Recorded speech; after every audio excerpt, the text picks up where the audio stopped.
PM Shri Malgadh pay કેન્દ્રીય શાળામાં સરસ્વતી માતાની પ્રાણ પ્રતિષ્ઠા કરવામાં આવી।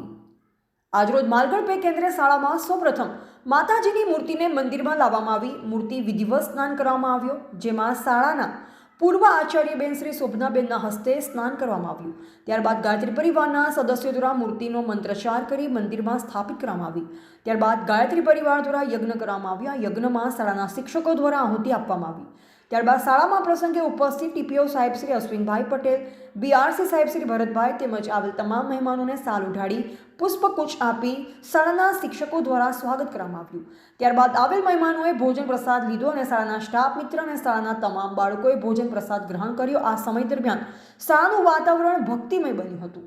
માતાજીની મૂર્તિની સ્થાપનાથી જાણે શાળાનું વાતાવરણ ઝગમગી ઉઠ્યું હતું। આ દરમિયાન એસએસસી અધ્યક્ષ શ્રી મનરભાઈ અને એસએસસી સભ્યો પણ હર્ષોલ્લાસથી ભાગ લીધો। આમ તમામ મિત્રના સહકારથી માતાજીની મૂર્તિની સ્થાપના કરવામાં આવી। અહેવાલ ભરત સોલંકી, સંવત ભારત ન્યૂઝ, ડીસા।